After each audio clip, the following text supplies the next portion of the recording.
semuanya, hari ini saya akan memberikan pembelajaran microchipping berbasis daring. Yuk ikutin.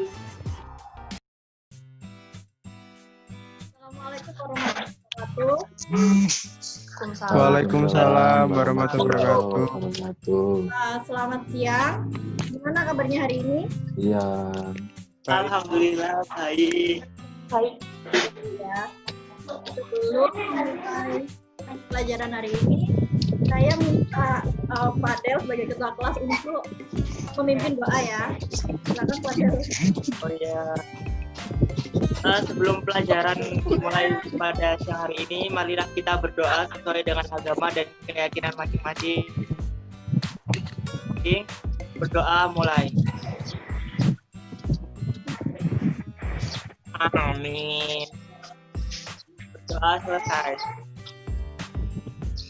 Oke. Sebelum mulai pelajaran hari ini, Ibu akan mengecek kehadiran dulu ya. Yang pertama Ahmad Setiawan. Hadir, Bu. Ya. Yang kedua Muhammad Fadil. Ya. Hadir. Pandia Paramita. Hadir, Bu. Lalu Satrio Wahyu. Saya. Oke, hadir semua ya. Jadi untuk materi hari ini aku akan membahas tentang uang. Nah, tujuan untuk pembelajaran hari ini yaitu agar kalian bisa mengerti tentang definisi tentang uang, dan selanjutnya kalian bisa mengerti sifat dan karakteristik tentang uang. Oke, kita langsung aja ya mulai pembelajaran hari ini. Oke, yang pertama kita akan membahas tentang pengertian dari uang. Nah, sebelumnya ada yang tahu nggak apa itu pengertian dari uang? Tidak. Oke, kalau nggak ada yang tahu, Ibu akan menjelaskan. Nah, uang itu merupakan alat untuk mempermudah pembayaran atau money was made to facilitate business transaction, yang dimana secara umum ini uang dapat diterima dalam bentuk pembelian barang atau jasa. Lalu yang selanjutnya kita akan membahas mengenai jenis-jenis uang. Nah, jenis-jenis uang ini dibedakan menjadi 4. Yang pertama yaitu jenis uang berdasarkan bahan, yang kedua jenis uang berdasarkan lembaga atau badan pembuatannya, dan yang ketiga jenis uang berdasarkan nilainya, serta yang keempat adalah jenis uang berdasarkan kawasan atau daerah berlakunya. Yang pertama yaitu jenis uang berdasarkan bahannya. Yang pertama adalah jenis uang logam. Seperti ini contoh dari jenis uang logam. Nah, uang logam ini merupakan uang yang dibuat dari semacam logam tertentu dengan kadar dan berat yang tertentu juga.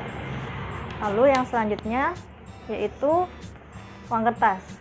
Nah, ini adalah contoh dari uang kertas. Nah, uang kertas ini merupakan uang fiduciary atau uang kepercayaan karena semua masyarakat mau menerima uang tersebut sebagai alat pembayaran, walaupun nilai intrinsiknya itu jauh lebih kecil daripada nilai nominalnya. Yang kedua yaitu uang berdasarkan lembaga atau badan pembuatannya. Nah, jenis ini dibagi juga menjadi 2, yaitu uang kartal dan juga uang giral. Yang pertama yaitu uang kartal. Nah, uang kartal ini merupakan uang yang diberi tanda atau cap oleh pemerintah sehingga berlaku sebagai alat pembayaran yang sah dan dapat juga diterima oleh umum. Yang kedua yaitu uang giral. Nah, uang giral ini merupakan simpanan atau deposito pada bank yang dapat diambil dengan menggunakan cek, giro, atau surat perintah pembayaran lainnya atau telegraphic transfer yang dicetak atau dibuat oleh bank umum atau bank komersial. Yang selanjutnya yaitu jenis uang berdasarkan nilainya. Nah, jenis uang berdasarkan nilainya ini juga dibagi menjadi 2, yaitu uang bernilai penuh dan juga uang yang bernilai tidak penuh. Yang pertama yaitu uang bernilai penuh, yang artinya uang ini memiliki nilai intrinsik sama dengan uang nominal. Yang kedua yaitu uang yang tidak bernilai penuh. Nah, uang ini adalah uang yang bertanda atau yang artinya uang yang memiliki nilai intrinsik lebih kecil daripada nilai nominalnya. Berdasarkan kawasan atau daerah berlakunya. Nah, ini juga dibagi menjadi 2, yaitu uang domestik dan juga uang internasional. Yang pertama adalah uang domestik. Uang domestik ini memiliki arti bahwa uang ini hanya berlaku di suatu negara tertentu. Di luar negara tersebut mungkin berlaku, tapi juga mungkin tidak berlaku. Lalu yang kedua yaitu uang internasional. Nah, uang ini berlaku tidak hanya di dalam satu negara saja, tetapi juga berlaku dan juga diakui di berbagai negara di dunia. Nah, yang terakhir yaitu adalah fungsi dari uang. Nah, fungsi dari uang ini dibagi juga menjadi dua. Yang pertama yaitu fungsi asli atau fungsi primer, dan yang kedua fungsi turunan atau fungsi sekunder. Nah, yang pertama yaitu fungsi asli dan fungsi primer. Nah, fungsi ini sebagai alat tukar umum atau medium of exchange, yang artinya uang itu berfungsi sebagai alat untuk pertukaran dan mengatasi kesulitan dalam pertukaran secara natural atau barter. Yang kedua yaitu fungsi ini juga sebagai satuan hitung atau unit of account, yang artinya uang ini berfungsi untuk menentukan nilai dari suatu barang atau jasa serta untuk menentukan besarnya harga.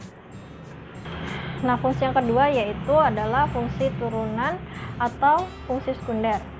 Nah, fungsi ini sebagai alat pembayaran atau means of payment, yang artinya uang berfungsi untuk melakukan pembayaran berbagai transaksi, misalnya pembayaran pajak, pembayaran iuran, dan juga sebagainya.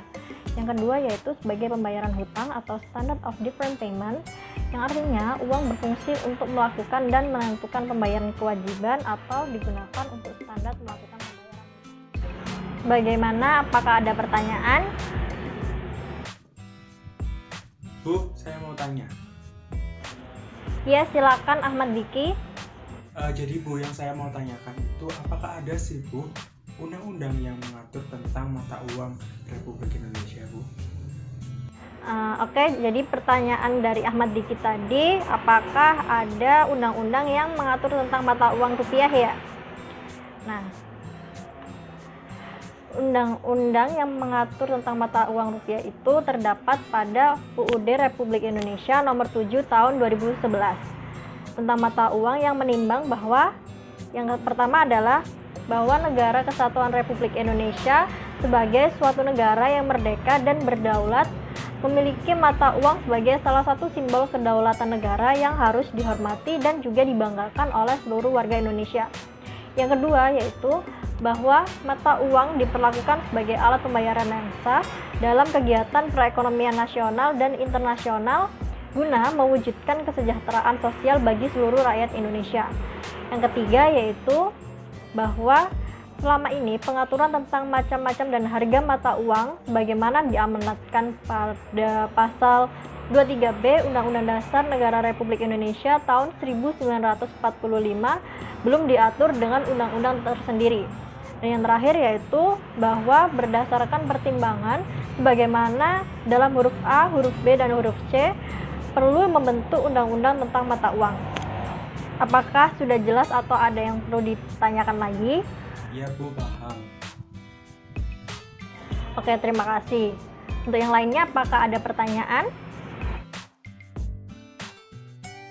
Oke, karena tidak ada yang mau bertanya lagi dan juga waktu sudah habis, maka Ibu akan akhiri pembelajaran kita hari ini. Belum kita mengakhiri pembelajaran hari ini, kesimpulan dari pembelajaran hari ini yaitu uang merupakan alat untuk mempermudah pertukaran atau money was made to facilitate business transaction yang secara umum dapat diterima dalam bentuk pembelian barang atau jasa, serta uang juga digunakan sebagai pembayaran hutang. Nah, uang ini juga memiliki jenis dan juga fungsi tertentu. Oke, sekian dari pembelajaran kita hari ini. Kurang lebihnya Ibu mohon maaf. Wassalamualaikum warahmatullahi wabarakatuh.